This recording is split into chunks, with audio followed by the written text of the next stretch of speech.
What is it? Draw some pictures of what it is.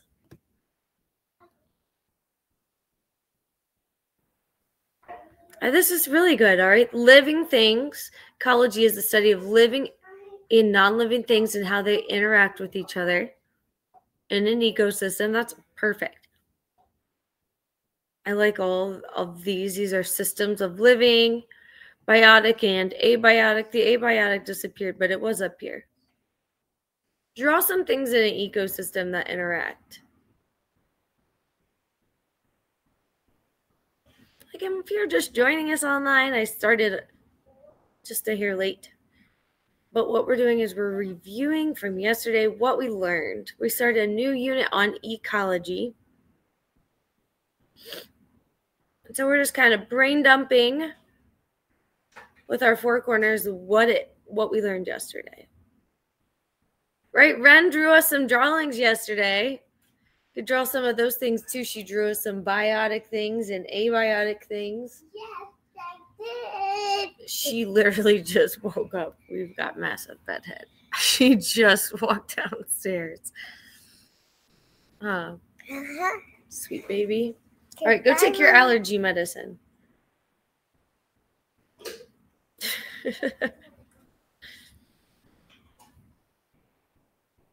We had the case of a missing cat last night in our house as you fill this out. We woke up at like 3:30 in the morning to a cat meowing, and our cat sleeps in the garage. So we started trying to figure out where the cat was in the house, and we couldn't find it. Went back to sleep, woke up to the cat meowing again. Finally found it, and it was on the second bunk. It was on Mila on the second bunk, just climbing around. Well, then what was Raja doing then? Raja was trying to wake Mila up. Huh? Actually, she did. Did she wake you I up? Mila. just to sleep, and then Dad came in and walking in the room, and I was like, "What is he doing in here?" And I didn't even know she was on me. Yeah. Jeez, I do remember, like, we had an outdoor cat, Parkour, and I haven't seen him since, like, I don't know, almost 2 weeks ago. He's been gone for, like, nearly 2 weeks, and my mom thought maybe he's out mating. Maybe he just went to a different home. I don't know what happened to him, but we had an outdoor cat, and my mom is really hoping that he'd come back. Oh, I bet. Well, I love this drawing. I'm not sure who's drawing, but I love that it's showing living components like the rock, or like the bee or the rock, and the tree and the flowers and the butterflies. It's also showing some non-living components like the water and the rock or whatever this is, island. It looks great. Also, I think that's a great review, and we've grown. We've almost doubled our size in class, so that's awesome. It's a wonderful job today. Again, we are working in ecology. This is a brand new unit. And today you have 2 short quizzes to take. I'd like to get through class a little bit early so that then you can go take those quizzes. All right. Let's first look at what we're going to do today. What are we going to do today? We have 2 goals for what we are going to do. If Pip wants to read the first and Ireland wants to read the second, that would be great. All right. What affects ecosystem stability? Thank you. What are biomes? Good. What are biomes? And what affects ecosystem stability? We ended kind of on this yesterday with what the carrying capacity is. Can somebody draw me a picture of what carrying capacity is, or pop on their microphone and explain what carrying capacity is? Yes, great job, ladies. What is... When I think of carrying capacity, I immediately think of like the goldfish in a bowl. Too many goldfish in a bowl like limits things, such as the following. Like, it limits the space of the bowl, the water inside of it, and even if you really try and sprinkle food in there, there's just no point in it, like, because the fish won't be able to get it. So, in other words, limiting factors, like Dusty said, it's like the fish, crowded fish in the fish bowl. Yes, and I love that what is being drawn on this board right up here. Great job, Caden and Ireland, in doing that. This is kind of what our carrying capacity looks like. You know, it starts going up over time, and then it plateaus. And that plateau shows us that it's hit that population has hit the ecosystem's carrying capacity, right? And if you would go to the left of the chart, it would show the size of the population, and that would tell you what the size of that population's carrying capacity is in that specific ecosystem. Yep, the bowl of fish. Perfect. All right, so what are ecosystems? So ecosystems are stable, but can become unstable when what happens? When there's an abiotic change or a biotic change. Now, we talked a little bit about this yesterday. What example did we talk about yesterday?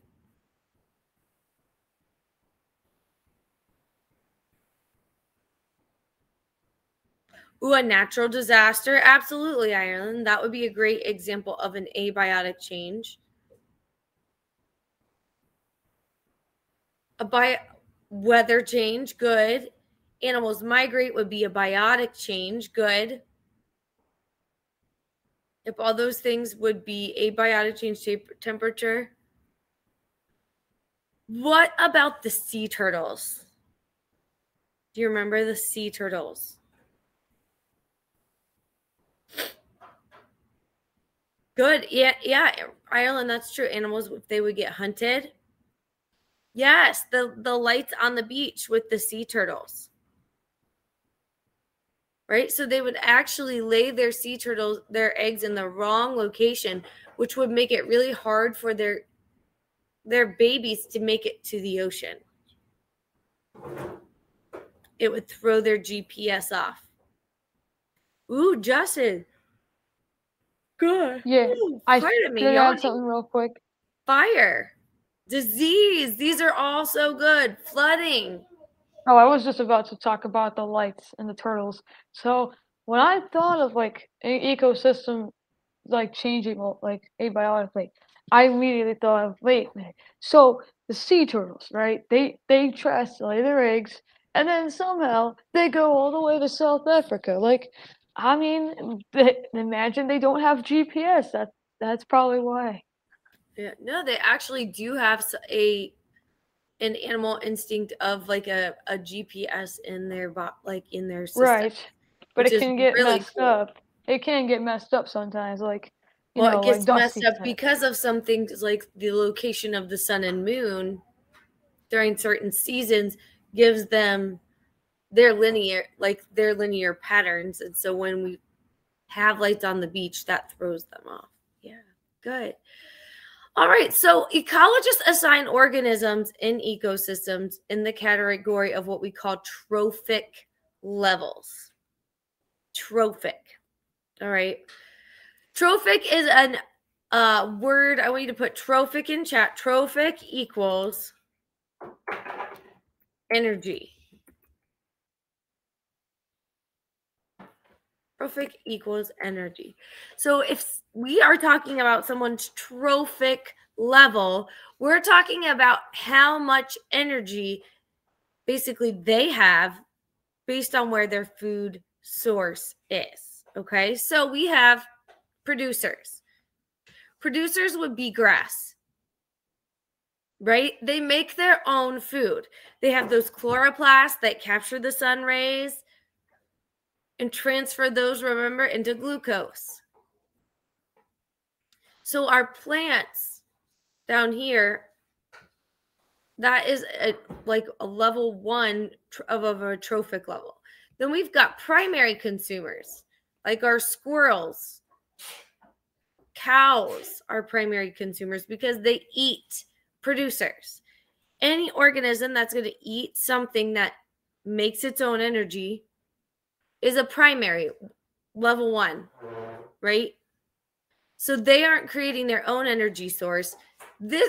Plants get the most energy because it comes directly from the sun and they get to keep it all. So the squirrels, they don't make the energy from the sun, but they get it from the OG source, the original source.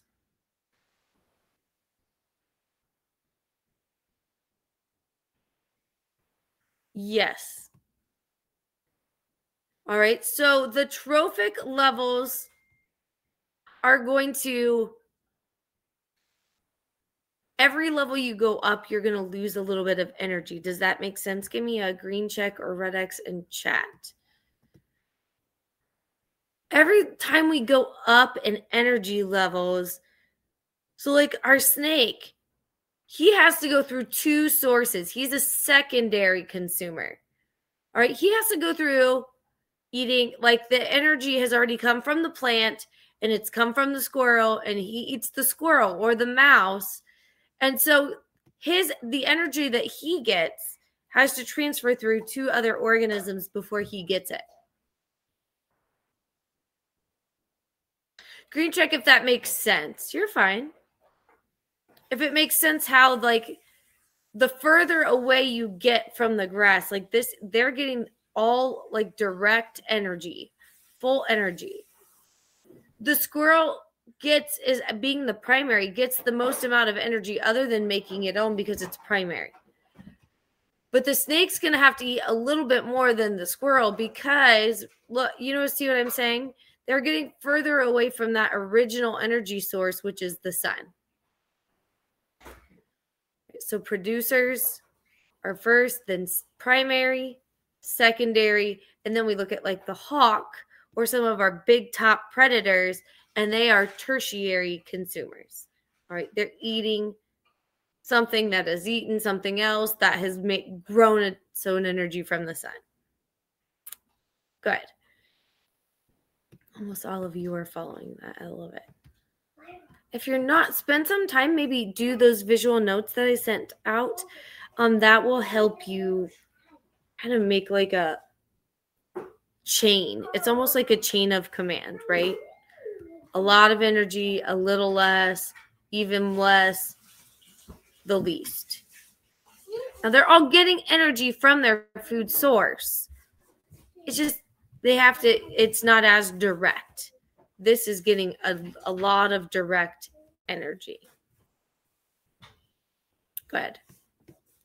All right, so anyone heard of a food chain? Type yes or no in chat. Have you heard of a food chain? Good. So hopefully this part of our lesson will be a review, okay? A food chain. This is an example of a food chain, right? The deer eats the tree. The wildcat eats the deer. So I'm going to draw two boxes. And I want a couple of volunteers to make a food chain in there. You can write words or you can draw a little picture.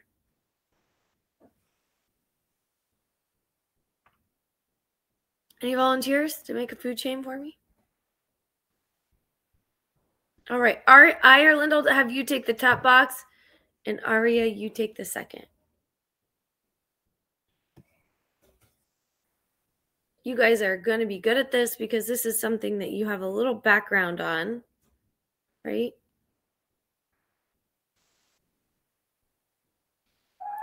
And we can do well. I always love lessons like that.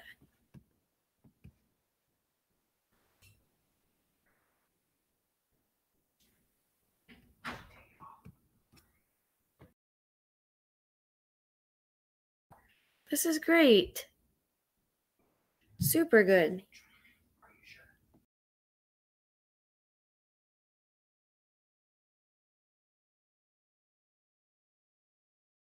Great.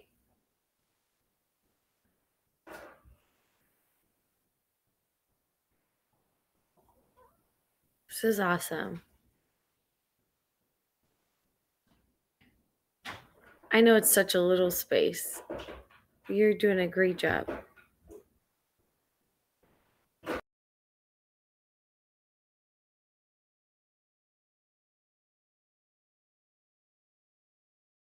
Yeah, it's less energy, not necessarily because of less glucose. It's just because I want you to think of kind of like the game of telephone. Or let's think about this, Dustin. Let's say we set a pizza down here, okay? So the tree gets the whole pizza. It makes the pizza, it keeps the pizza. All right. So then as you move up to the deer, the tree's taken 2 or 3 pieces of pizza, and then you pass that pizza up to the deer. The deer now has no option of eating a whole pizza. You see what I'm saying? Some of that energy is already gone or depleted. So the deer eats a couple pieces of pizza, and then he passes that on up to the wildcat. And by the time he gets there, that pizza's already been eaten on, and he gets a couple of the leftover pieces. Does that make a little bit more sense? Those are just like the primary consumers are how we name the consumers. And then we call those levels trophic levels. Trophic means energy. Awesome. All right, Ireland, do you want to tell us about your food chain?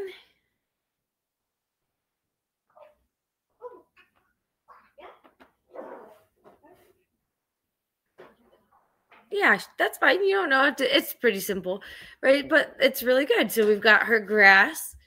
The rabbit eats the grass. So this would be our primary. And then we've got our wolf that eats our rabbit. The wolf would be a secondary consumer. That's perfect. How about you, Aria? You want me to read through it, or would you like to read yours?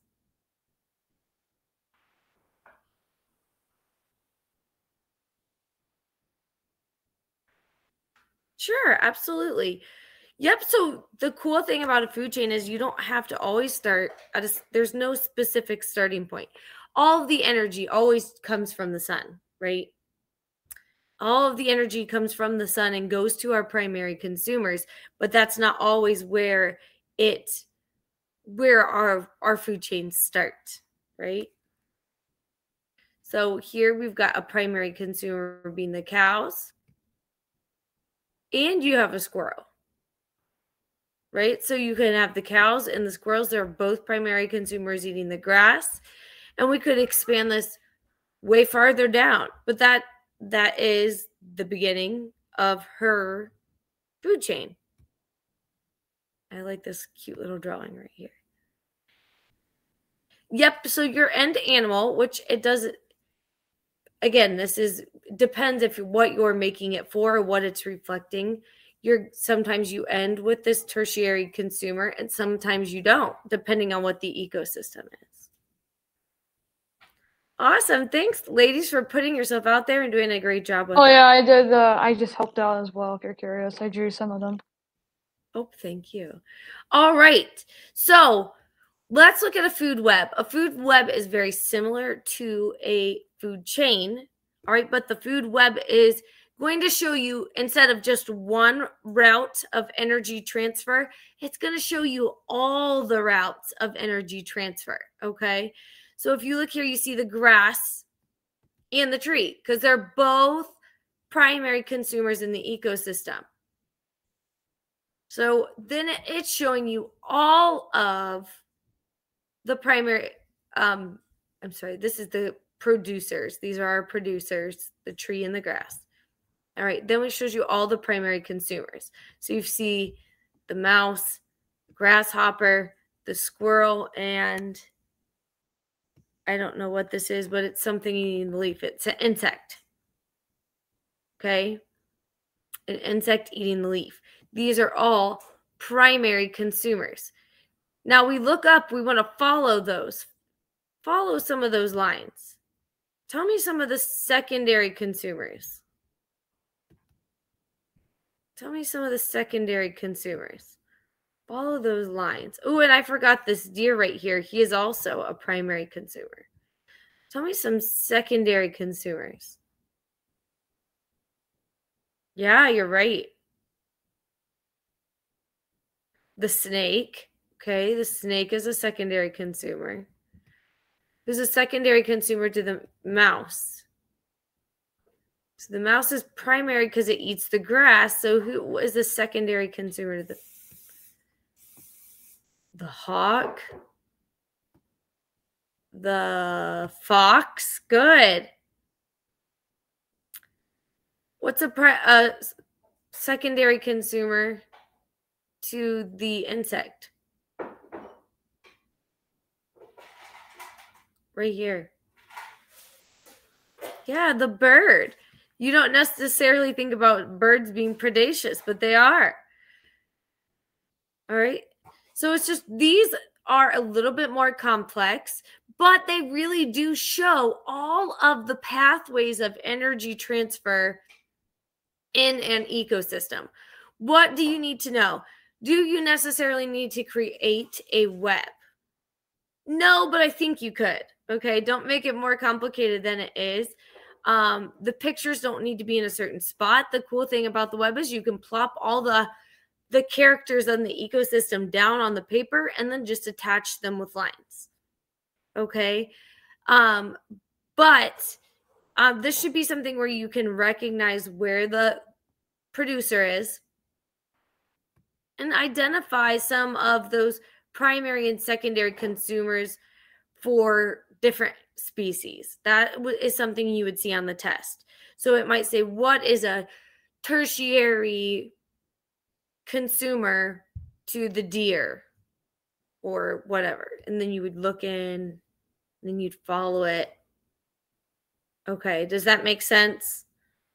Does everybody feel okay with that?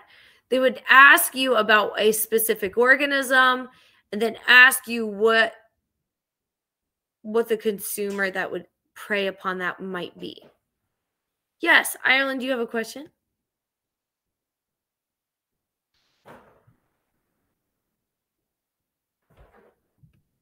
Oh, sorry. Pip, did you have a question? Our hands were just up from before. Okay. From volunteering. No, yep. Awesome. So let's keep moving then. And if we're clear, then let's keep our time being efficient. All right, a keystone species. A keystone species is a species that plays a key role in maintaining the stability of an ecosystem. I mean, what is there not to love about this cute little otter? All right. What is that otter eating? It's eating a good old sea urchin. See the piney lip, the spines. So cute. So kelp is a favorite food of marine organisms called sea urchins. So these sea urchins eat kelp, right? Sea urchins are the favorite food of the sea otter. So there was a time in which sea otters were hunted, and they were hunted. And I think Ireland brought this up earlier as a change in our ecosystem that can change. But because so many people were hunting sea otters, they came near extinction. So if the otters population went down, what happened to the sea urchin population? It went up, right? It went up greater than it usually is because there weren't sea otters to eat them. All right. So what happened? Well, the sea urchins went up. And what do the urchins eat? What are their favorite foods? The kelp. And so what happened was all that increase of sea urchins were eating all the kelp until it depleted the kelp. All right. And because it depleted that kelp, it was a massive loss, not just for the sea urchins, but that kelp is important to a lot of other marine life. All right, so that kelp is a keystone species. All right. And when the populations are changed and that species that supports so many others is gone, that's when we run into problems, right? Can you see how that's kind of like a cause and effect? Because the otters were hunted and their numbers went down, what they usually eat, those numbers went up. And because they were eating so much and there were so many of them, the kelp went down. Yeah. And those species that are important for maintaining that is what we call keystone species. All right, give me a green check if you've ever heard of biome. I feel like we've done biome projects like in junior high years, maybe even in some of your elementary years. All right, biomes are we talked about yesterday with my silverware drawer, right? They're different regions. And those regions are characterized by their climate. Okay, they have similar climates, and that's how we give them their identification. So a biome, example of a biome would be any of these, right? Rainforest, temperate forest, grassland, desert, taiga, tundra, polar ice. Now, these biomes are not just located in one place in the world. Okay, there are rainforests throughout the world. You just usually find them along the equator, right? Where the temperatures correlate for that. Same thing with deserts. We've got deserts in the United States, but we also have deserts in Africa. Does that make sense? The taiga biome. Does anyone know what the taiga biome is? Open it up. What is the taiga biome? It's a cold forest. It's a cold forest.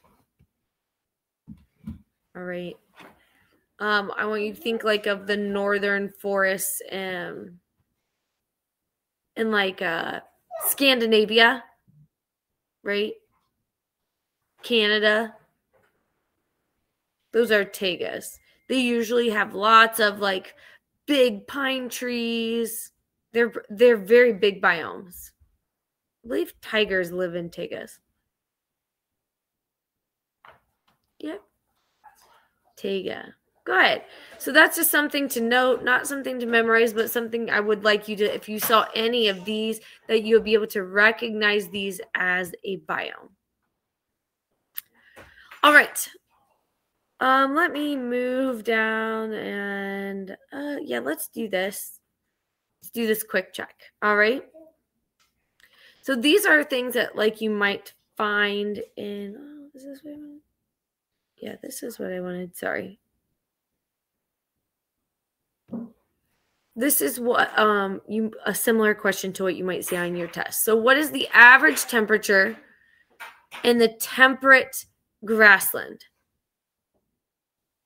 You tell me, what would be the average temperature in the temperate grassland? So come down here to this graph. We're not going to get overwhelmed with it. We're going to look for the temperate grassland. Right here. All right, so we talked about tundra is like the coldest of it could be. Taiga is a very cold Arctic forest. And then we get to our temperate grassland. Yeah, I like that. Moderate temperatures. Moderate temperatures. Good. What is the average temperature of the tundra? It could be very cold, cold, moderate, warm. Low. You would say the coldest, right? That is the coldest biome. It's very cold. Good. Why do you think emperor penguins live in the tundra and not the temperate grasslands? Why?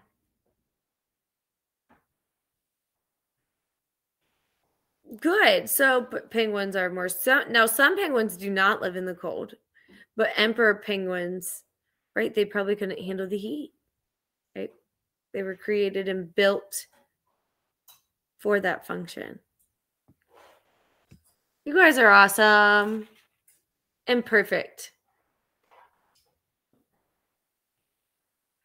Awesome. So what we want to do at the end of time is this. First of all, how do we feel? Do we know how ecosystem stability can be affected? Give me your pointers. Do we feel like we learned how ecosystems can be affected by things? I'm seeing yes in chat. Oh, you don't have tools again? What in the world?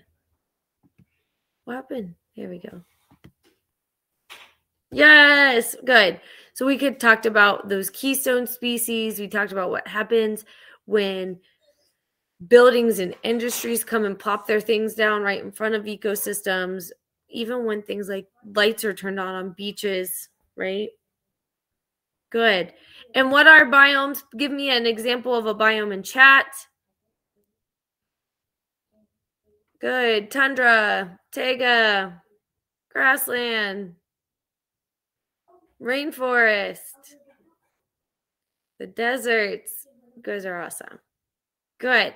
So now we're going to level up. All right. This is what we're going to do right now. Right now. And I don't want you to leave because we still have 6 minutes left of class. So we aren't going to end early. We're going to level up, get some things done. So we have quizzes that are for today. We have 2 quizzes from yesterday and today that we're going to do today. So log into the classroom right now. Let's do that. I hear you, Kaden, you funny guy. All right, you might want to do that. Maybe right now that you want to start some flashcards, those virtual flashcards. I'm going to pop up those links for you here in a minute. Okay? I can pop up those links for you. Maybe you want to go to the link for our state test prep and you don't want to do your quiz yet. You want to go there and try some state prep questions. Okay? Maybe you want to go make some visual notes right now with that tutorial thing I gave you. And you're like, I want to go make my own food web or food chain. That's going to help increase my understanding by doing that right now. Put that sketch notes link on there as well. All right? Point at what you're going to do. I'm going to put the sketch link down here by flowcharts. Okay, I want you to go do something. Now you're taking what we learned today and you're being productive. Okay, you're being productive. So instead of game, which it is a game, we'll put the test prep site. Okay, that's what's going to be there. Of course, our reading is in the class content. So go pick one of those things. That's what we're going to do right now. And maybe you want to make that 4 square that we did at the beginning of class. With the examples and non-examples, I'm going to put that at the top up here, and you can do that as a choice too. But those quizzes are due today, so that might be a wise thing to do. Okay.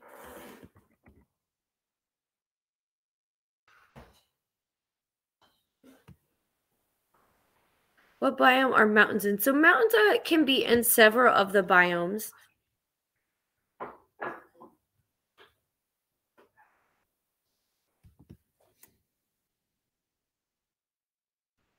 Your work. Okay, I'll look at the second quiz and see why it's not showing up here. The 5.08 quiz, is that what you're talking about? It's looking like to me that it should be working for everybody. Let me see.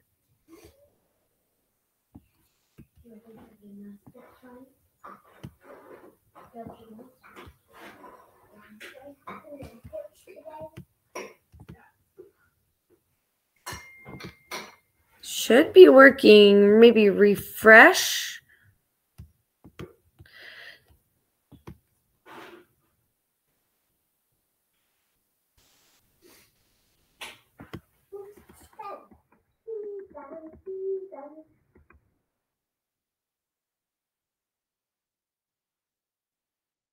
The ocean is part of different biomes. Same thing with mountains. So they will be in different biomes.